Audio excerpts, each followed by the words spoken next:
सभी साथियों को नमस्कार। मैं रजत सिंह, प्रदेश अध्यक्ष डीएलएड। सभी साथियों से विनती है कि आप सभी साथी अधिक से अधिक संख्या में जुड़ जाएं और जो लोग जुड़ चुके जो लोग जुड़ गए हैं कृपया करके ज्यादा से ज्यादा शेयर कर दें, जिससे हम अपनी बात आप तक पहुंचा सकें।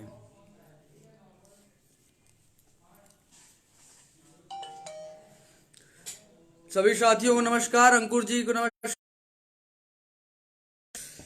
जो लोग जुड़ चुके हैं कृपया करके ज्यादा से ज्यादा शेयर कर दें, बातों को अधिक से अधिक संख्या तक पहुंचना जरूरी हो चुका है।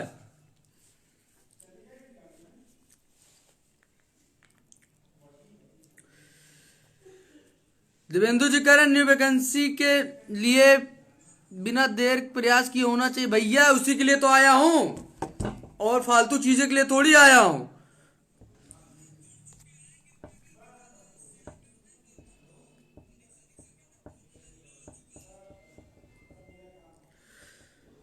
चलिए, आपको पहले भर्ती का प्रयास तो बहुत अच्छी बात है कि जो 17 बैच है, 18 बैच है, सभी लोग भर्ती के लिए बहुत परेशान हैं और उसके लिए अग्रसर भी हैं। हम 21 तारीख को धरना रखा गया है। जितने लोग भर्ती के इच्छुक हैं वो 21 तारीख को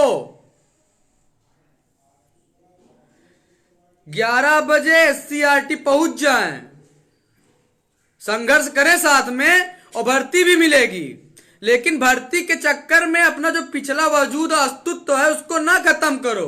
भर्ती भर्ती कर रहे हैं और भर्ती जब कब आएगी? जब भर्ती रिक्त होगी। जो आपकी रिक्त पद है, माननीय उत्तर प्रदेश सरकार जो है वो सारी रिक्त पदों को तो 69,000 भर्ती में जुड़वा रही है धीरे धीरे। आज से 5 महीना पहले मैंने साफ साफ कहा था 69,000 भर्ती में पद जुड़ने के लिए 69,000 भर्ती के नेतागण प्रयास कर रहे हैं। आज देखो विकलांग दिव्यांग वाले जो हमारे साथी थे 69,000 बैच के, 69,000 के बीएड बीटीसी के, वो कोर्ट में गए। सरकार उनके लिए एक अलग से सीट, अतिरिक्त सीट जोड़ रही है। एमआरसी का धरना SCRT में चल रहा है, वो भी सरकार कहां से देगी? वो अतिरिक्त पद जो खाली है उसमें से एमआरसी वालों को नियुक्ति देने चाह रही है। सचिवालय में बैठक चल रही है, अभी दिव्यांग साथियों को अतिरिक्त सीट जोड़ दिया जा रहा है और एमआरसी का धरना चल रहा है। अगर आप सब निष्क्रिय रहे तो इसका खामियाजा आप सबको खुद दिख जाएगा।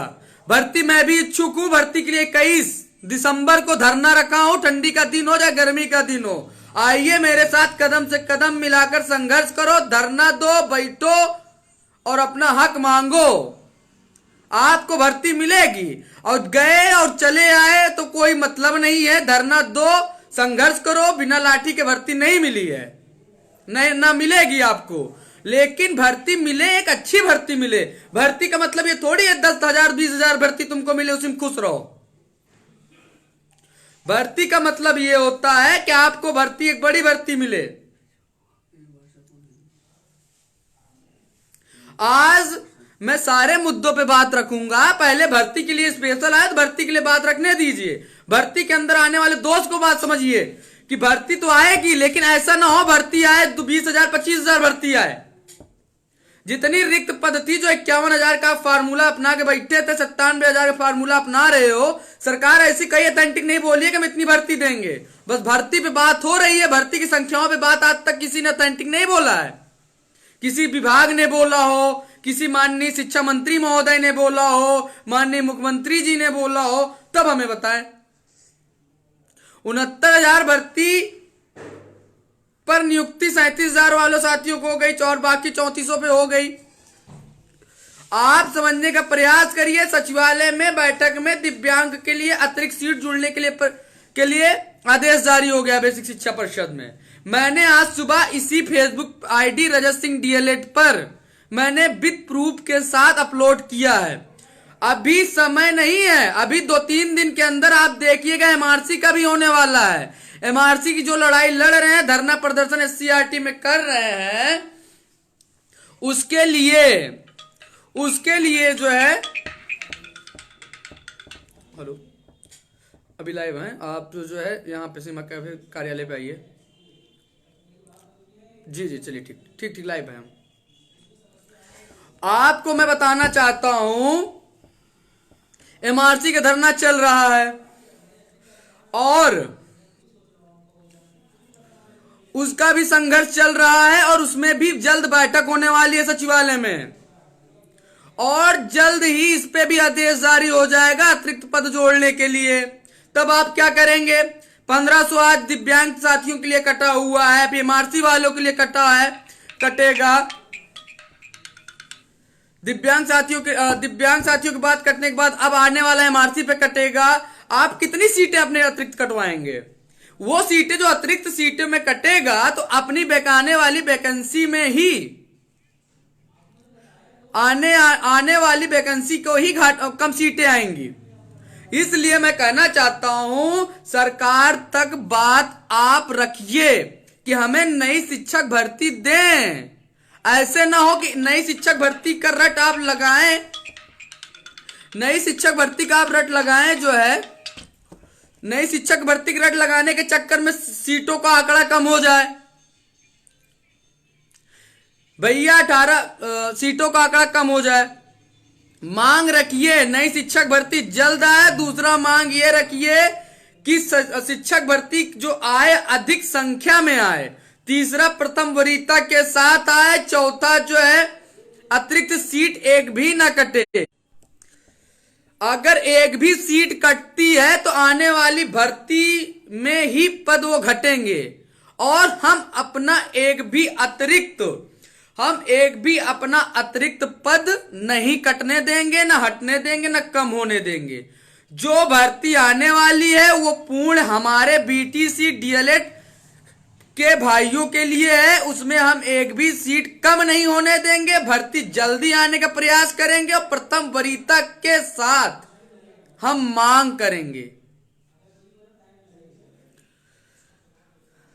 इसलिए 21 दिसंबर को 11 बजे एससीईआरटी अधिक से अधिक संख्या में पहुंचे। शांतिपूर्ण तरीके से अपनी मांगों को रखो, अपनी बातों को रखो। और माफी चाहता हूं कि हमारे साथी दिन भर फोन करते रहते हैं, लाइव आए हैं, साथियों को लाइव में जुड़ने की अपेक्षा है। साथी का लगातार दोनों फोन व्यवस्था, जिससे लाइव में बार बार असुविधा हो रही है।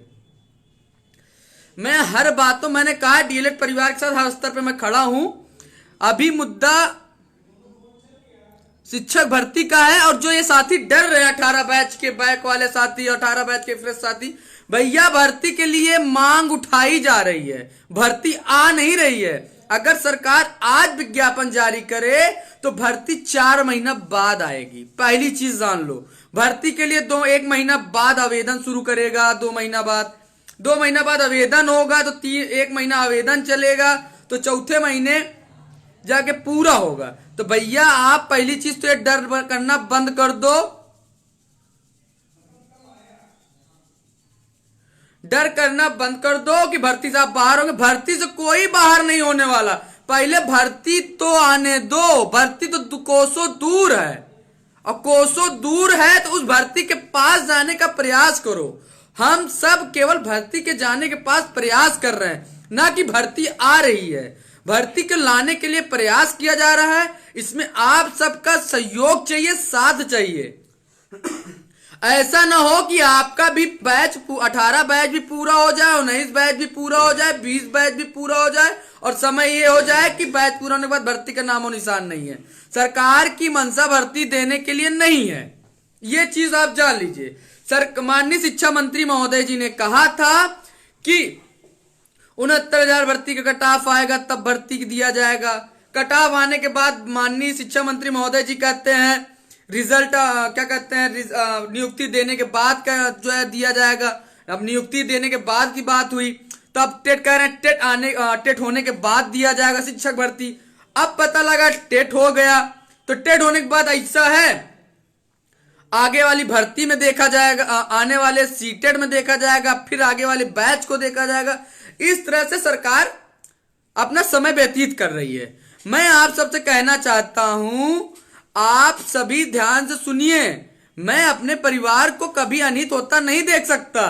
69,000 भर्ती में अतिरिक्त पद जुड़ा जा रहा है, उसके लिए कोई नेता ध्यान नहीं दे रहा है। सचिवालय में बैठक हो गई, बैठक के बाद निर्णय निकल गया, आदेश पारित हो गया बेसिक शिक्षा परिषद में कि दिव्यांग के लिए इतनी सीटें रिजर्व की जाएं। अब इसके बाद एमआरसी का धरना चल रहा है, उसकी बैठक होने वाली है शिक्षा सचिवालय में। फिर उसके लिए एक अलग से सीट जो है, जो अतिरिक्त सीट है, उसको जोड़ी जाएगी। फिर उसके बाद आपकी सीटें, कोई ना कोई मुद्दा 69,000 फंसा हुआ है, एमआरसी का हुआ, दिव्यांग का हुआ, फिर कोई अभी हाई कोर्ट में चल रहा है 1-2 नंबर का। 1-2 नंबर वाला जो 1-2 नंबर वाला जो त्रुटि वाला है वो क्लियर होगा, उसके लिए भी सीट अतिरिक्त जोड़ी जाएगी। कुल मिलाकर 69,000 भर्ती को इस तरह से कर देंगे, यही भर्ती 97,000 बना देंगे। और भर्ती क्या होगी, आपकी भर्ती का भर्ता हो जाएगा, और जो आप भर्ती के लिए भर्ती कर रहे हैं वो भर्ती आने की उम्मीद खत्म हो जाएगी। शिक्षा मित्रों से नाराजगी का दौर डीएलएड बीटीसी को गुजारना पड़ा। इसलिए मैं कहना चाहता हूं कि अब भर्ती के साथ ऐसा ना हो कि भर्ती के साथ आप भर्ती का आंकड़ा भी रखना सीखो कि सर हमें भर्ती ज्यादा से ज्यादा दो, भर्ती जल्दी दो, प्रथम वरीयता के साथ दो, और प्रथम वरीयता पर दो, और इसके साथ, इसलिए मैं कहना चाहता हूं अतिरिक्त पद ना जुड़े।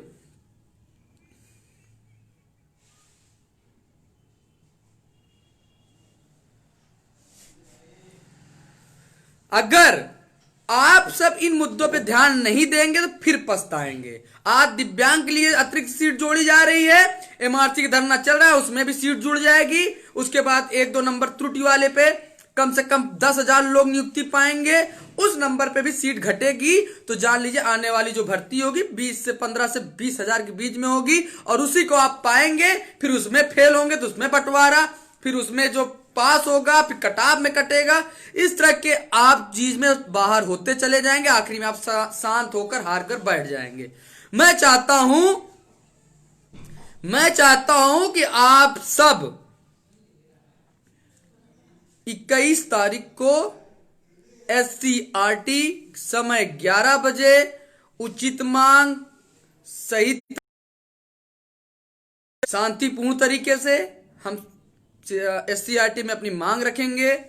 और मैं आप सबसे निवेदन भी करता हूं और वादा भी करता हूं कि आप सब जब तक साथ देंगे रजत सिंह वहां तब तक खड़ा रहेगा। लेकिन मैं आपको बताना चाहता हूं कि भर्ती के लिए अगर प्रयास नहीं करे, लाठी नहीं खाए, तो अब भर्ती जल्दी नहीं आने वाली, पहली चीज। दूसरी चीज, अब बहुत लोग मैं कमेंट किया कि भैया प्रथम वरीयता तब नहीं बोल रहे हैं। डीएलएड वालों के अंदर एक कमी है, जानना चाहते हो कमी क्या है? गरम गरम खाना चाहते हैं, और गरम खाओगे भैया तो मुंह में जान लो जल जाओगे, और जलोगे तो आपका घाटा है। डीएलएड वाले जितने नेता आइए डाल के वकील खड़ा कर दिए इलाहाबाद हाई कोर्ट में, सरकार अपनी तरफ से एक वकील खड़ा कर दिया है धनंजय अवस्थी जी को, और एनसीटी ने अपना काउंटर लगा दिया है। और हमारे डीएलएड बीटीसी की तरफ से एक वकील हैं अशोक खरे जी, सीनियर अधिवक्ता, टॉप 10 वकील, टॉप 1 वकील, और उनकी भी फीस 35,000 रुपए उधार है। उसको मैं लाइव में बोलता नहीं हूं, क्योंकि लाइव में बोलूंगा 35,000 कहेंगे ये देखो फिर चंदा मांगने लग गया। तो भैया हम चंदा के लिए बात ही नहीं करेंगे, जो कम है उसको मैं दे दूंगा, कहीं से भी एडजस्ट कर लूंगा। लेकिन जो आप गरम गरम खाने के लिए आदत बैठा के रखे हैं, आपका तो केवल 100-200 चंदा लगा होगा, लेकिन मेरी मेहनत, मेरा कैरियर 3 साल का जो मैंने आप सबका नेतृत्व किया है, मेरा भी पैसा, मेरा भी नेतृत्व, मेरा भी मेहनत लगा, हर जिले का ऑर्डर लिया हूं। और मैं उन साथियों का आज प्रथम वरीयता पर नाम लेना चाहता हूं। इलाहाबाद के बीएसए माननीय केएल ओझा सर का, जिन्होंने मुझे सही गाइडेंस किया, वो भी जुड़ चुके हैं मेरे लाइव पे, मैं उनका बहुत बहुत आभार करता हूं। इलाहाबाद के बीएसए रह चुके हैं और रिटायर हैं, इस समय इलाहाबाद के हैं। इन्होंने भी मेरा प्रथम वरीयता बहुत साथ दिया, बहुत सारे डॉक्यूमेंट मुझे प्रोवाइड कराए, और मैं उनका भी बहुत बहुत धन्यवाद देना चाहता हूं। राजस्थान के मेरे लीडर साथियों का और बिहार के राजकुमार और क्या कहते हैं, मेरे दो चार वहां के साथी हैं, सिक्किम के भी साथियों का और हरदोई के हरियाणा के भी साथियों का, पश्चिम बंगाल के भी साथियों का, जिन्होंने मुझे हर और छत्तीसगढ़ के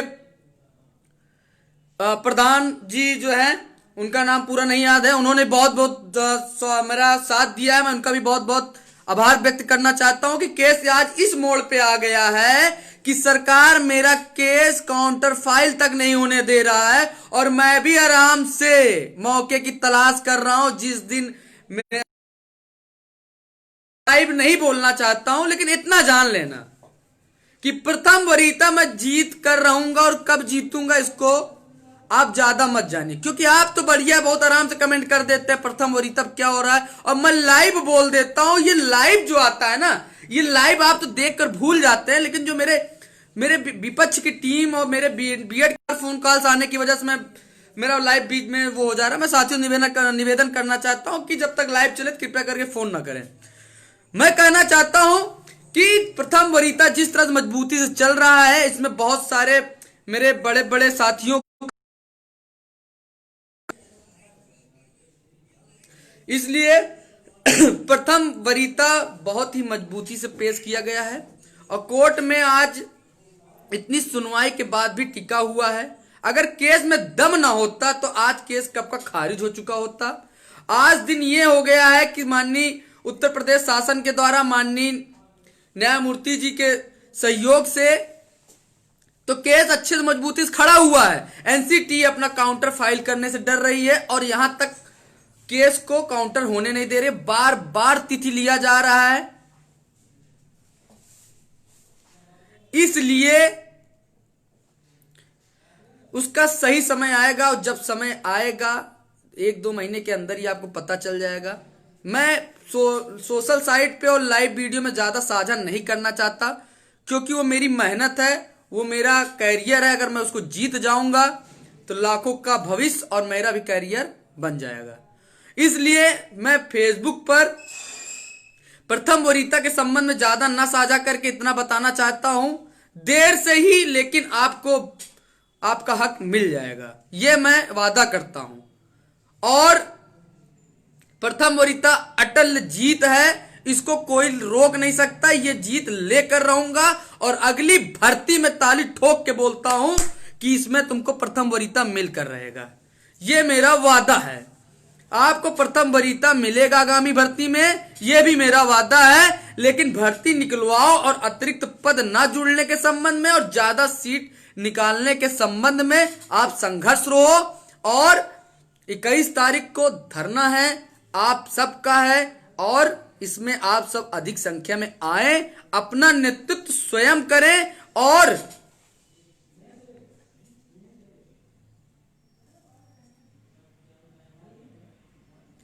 इसलिए मैं आप सबके बीच में ज्यादा सोशल मीडिया के माध्यम से इसलिए अपडेट नहीं दे रहा हूं, क्योंकि मेरी मजबूरी है, क्योंकि मैं आपको कुछ अपडेट देता हूं तो मैं वही मेरी कमजोरी बन जाती है और उसका फायदा कोई मेरा विपक्ष उठाता है, बीएड का नेता उठाता है और वो और मजबूत से पैरवी करते हैं। 69,000 भर्ती से खाली होने के बाद बीएड के बड़े बड़े नेता इलाहाबाद हाई कोर्ट में आईए डालकर अच्छे से पैरवी कर रहे हैं, मेरा केस टेकअप नहीं होने दे रहा है।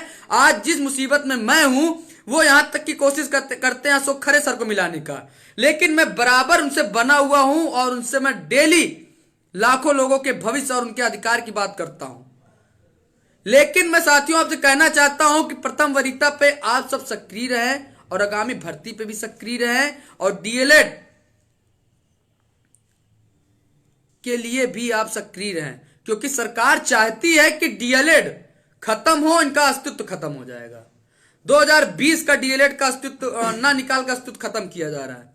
जिस दिन डीएलएड का कोर्स बंद होगा उस दिन आप अस्तित्व विहीन हो जाएंगे और आपके साथ कुछ भी हो सकता है। जब तक डीएलएड चलता रहेगा उस दिन सरकार आपके साथ अन्याय करने में डरेगी, क्योंकि हमारी संख्याएं बढ़ती जा रही है। आज भी माननीय पूर्व बीएसए साहब इलाहाबाद ने मुझे जो कल बैठक में मुझे अच्छी चीजें का बताया, उन्होंने कहा कि आपका अस्तित्व तब तक जिंदा है जब तक आपका डीएलएड चलता रहेगा। और दूसरी बात, आपकी संख्याएं अब ज्यादा हो चुकी हैं और एनसीटी एक नया क्या कहते हैं प्रारूप तैयार कर रही है, और उसमें जरूर ही कुछ ना कुछ आपके लिए अलग आपके फायदेमंद वाली चीज रहेगी।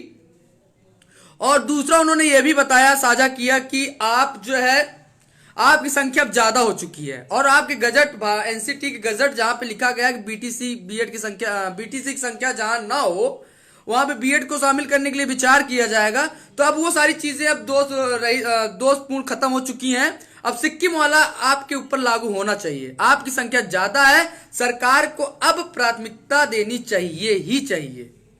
इसलिए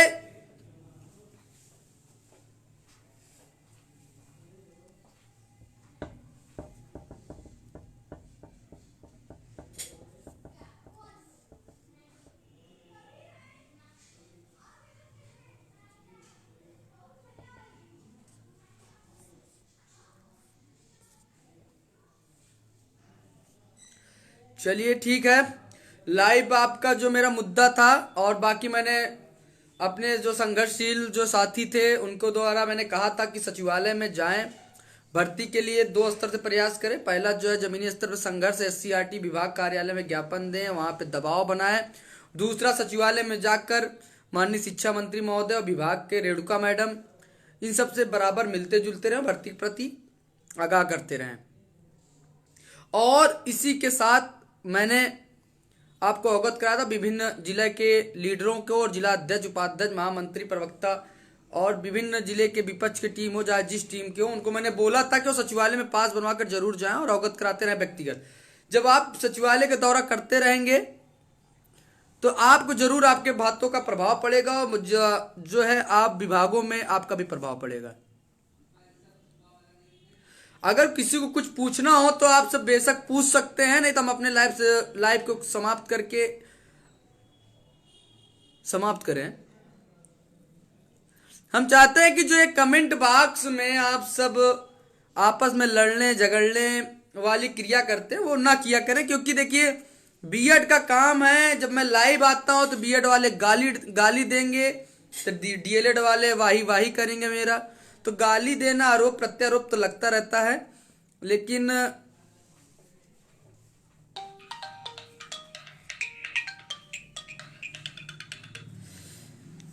और किसी साथी को कोई प्रश्न पूछना हो तो कृपया करके आप सब अपनी बातें रख सकते हैं।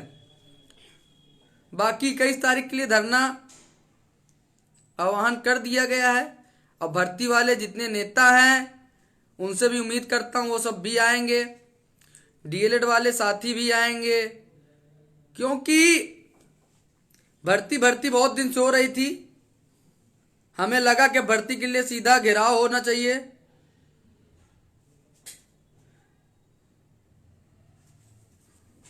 अब कुछ छुटपुटिया नेता हैं, थोड़ा स्वभाव दे दो तो वो थोड़ा हवा में उड़ने लग जाते हैं, उनको क्या बताएं। लाइव सेक्शन में थोड़ा तमीज से बात रखिए महोदय, क्योंकि डीएलएड के साथ साथ कुछ व्यक्तिगत भी छवि है। तो इसलिए महोदय आप कृपया करके कमेंट बॉक्स में जब भी आए तो इज्जत सबको जी और महोदय लगाते, तो आप भी जी से बात करिए तो अच्छा रहेगा, अन्यथा दिक्कत में आप भी रहेंगे, क्योंकि प्रधानमंत्री विधायक तो है नहीं कि आप वोट देंगे तब हम बनेंगे। हाँ, और बाकी आप सबसे निवेदन है कि भर्ती के लिए 21 तारीख को धरना है, आप सब आइए, और जो नहीं आएगा खुल का उसका विरोध होगा। और फर्जी की ये सोशल मीडिया पे भर्ती करते हो और हमको जबरदस्ती फंसा देते हो कि भैया भर्ती के लिए कुछ नहीं बोलते। मैं बोलता नहीं, मैं करता हूं। आज आप सब स्पष्ट रूप से जान लो, मैं भर्ती के लिए पोस्ट करके जागृत वाला काम तो कर दूंगा, लेकिन भर्ती के लिए मैं बोलूंगा नहीं सीधा अटैक। और भर्ती के लिए सीधा है कि 21 तारीख को एससीईआरटी घेराव करो, सीधा उसका हल निकले, निचोड़ निकले। और रोज ये आके फेसबुक पे ट्विटर पे भर्ती दो भीख मांगो वाला मजा नहीं आता है। ठीक है भैया, धरना निर्णायक होगा अगर आप साथ दोगे तब। जितने लोग जुड़े इतने लोग आ जाओ, एससीईआरटी भर्ती के लिए कुछ निर्णायक लड़ाई हो जाएगी। और बाकी हमारे लिए टेंशन फ्री रहिए, मैं तब तक नहीं हटूंगा जब तक आप नहीं हटेंगे। कम्बल, खाना पीना सब कमर में कस लीजिए और बैग में भर लीजिए, कमर सब लेके आइए। पुलिस जाए जहां ले जाए, बस एक मांग भर्ती।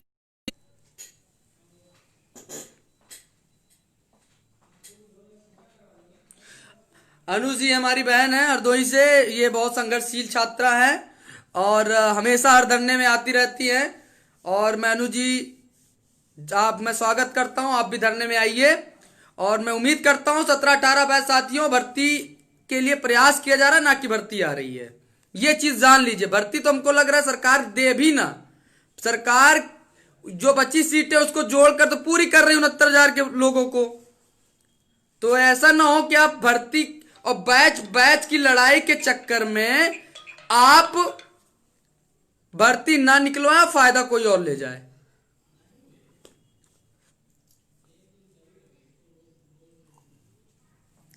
अगर किसी साथी को और कुछ पूछना हो तो पूछ ले। और भैया कोई मन में ना रखें आप, क्योंकि लाइव हम जल्दी नहीं आते हैं। जब आते हैं तो पूरी जो है हर चीज का जवाब देते हैं।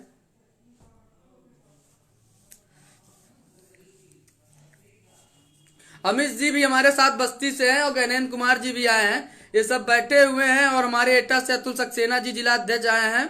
और हमारे में खुशी है कि सिद्धार्थनगर से रमेश खरवार जी भी आए हुए हैं। सभी जिला अध्यक्ष, मुझे खुशी है कि 21 तारीख की पूरी रणनीति के साथ आए हैं। तो मैं चाहता हूं गणेन कुमार जी आप भी कुछ बातें रखें और अमित जी आप भी आइए। जो साथी हमारे हैं उन तक हमारी बात पहुंचाएं और 21 तारीख के लिए आपका क्या रणनीति है, क्या साझा है। हम तो पूरी कोशिश कर रहे हैं कि 21 तारीख का धरना कुछ ऐसा हो कि कुछ अलग हो और हमारी मांग हो।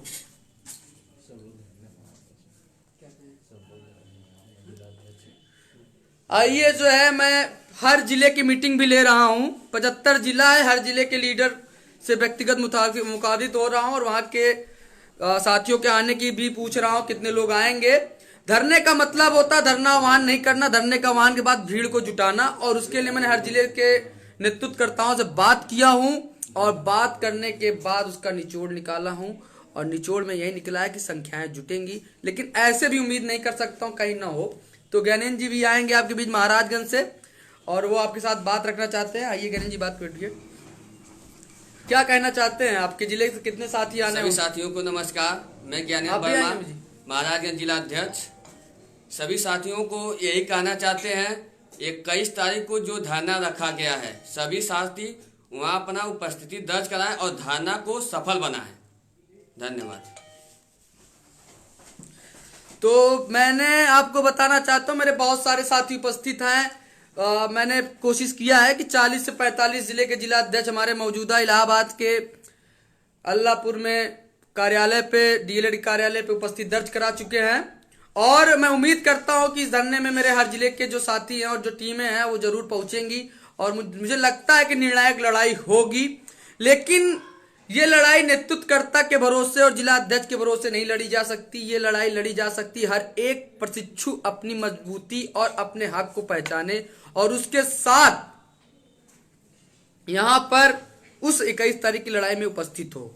मैं उम्मीद करता हूं कि जो बाकी बचे हुए जिले के जो साथी हैं वो भी जल्द मुझसे मुलाकात करेंगे डीएलएड के कार्यालय पे और अगली रणनीति के साथ और अपने जिले की संख्या के साथ मुझे अवगत कराएंगे। जब उसी के साथ मैं यहां से बिगुल 21 तारीख के फूकने वाला हूं और यहां से पहुंचूंगा लखनऊ और पास बन के है रेडी सचिवालय का और पहुंचूंगा सचिवालय में धमक जमाने के लिए।